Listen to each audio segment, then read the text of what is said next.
আমার প্রিয় ভাই বোনেরা, আসসালামু আলাইকুম। ডিরিম কিচেনে স্বাগতম। আজকে আমি আপনাদেরকে চা তৈরি করে দেখাবো। তো চা তৈরি করব মশলা দিয়ে, 5 রকমের মশলা দিয়ে চা তৈরি করব। তো এই মশলাগুলোর নাম হচ্ছে আদা, তেজপাতা, গরম মশলা, লবঙ্গ, কাইলে জিরে। এবার একটা হাঁড়িতে 2 কাপ পরিমাণ পানি দেব। 2 কাপ চা বানাবো, 2 কাপের একটু বেশি পানি দেব, যাতে জ্বালায় একটু কমে যায়। তো তাই 2 কাপ হবে।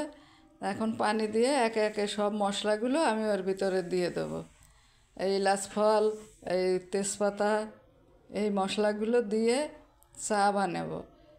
সকালবেলার মিষ্টি মিষ্টি শীতে এই চা বানায় খালি গলার খুশখুশি কমে, তারপরে শরীরটা চাঙ্গা হয়।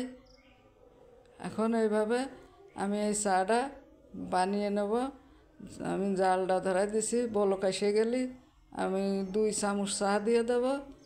দিয়ে চাটা ভালো করে জাল হবে, তারপরে চাটা ঢেলে নেব। এই চা খাওয়ার মজাই আলাদা। সকালবেলা আমরা চা আর রুটি খাই। আজকে আপনাদের সাথে আমরা শেয়ার করব চাটা বানানো। পানিতে বলক এসে গেছে, ছোটো চামচে 2 চামচ চা দিয়ে দেবো।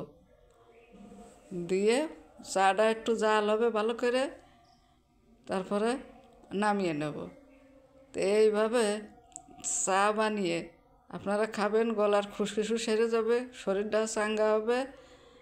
শীতে অল্প অল্প শীতে, মিষ্টি শীত, এখন অনেকেরই গলা খুশখুশ করে। আমরা রোজই বানাই। আজকে আপনাদের সাথে চাটা শেয়ার করলাম। এভাবে আপনারা বাসায় বানিয়ে খেয়ে দেখবেন। একটু ঝাঁকিয়ে দিলাম ভালো করে, যাতে চাটা ভালো জাল হয়। হাঁড়ি ধরে এরকমের মাঝে মাঝে ঝাঁকি দিয়ে দিতে হয়, চাটা ভালো জাল হয়। এখন আমার চায়ে ফিরে আমি আস্তে আস্তে জাল হয়ে গেছে, এখন নামিয়ে নেব। ঠিক মতো রং এসে গেছে। চাতে আবার রং হতে হয়, বেশি হালকা আলু ভালো লাগে না, আবার বেশি গাঢ় হয়ে গেলে ভালো লাগে না। মধ্যম লেয়ারে চা তৈরি করতে হয়।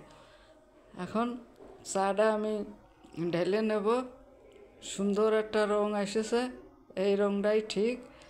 একেবারে জ্বালায় একদম গাঢ় করে ফেললে চা তিতে হয়ে যায়, আবার অল্প লিগার হলেও হয় না, লিগারটা ঠিক মতো হতে হবে। তাই চাটা হয়ে গেছে। এখন একটু চামচ দিয়ে করে আমরা পরিবেশন করব। 1 চামচ চিনি দিয়ে দেব।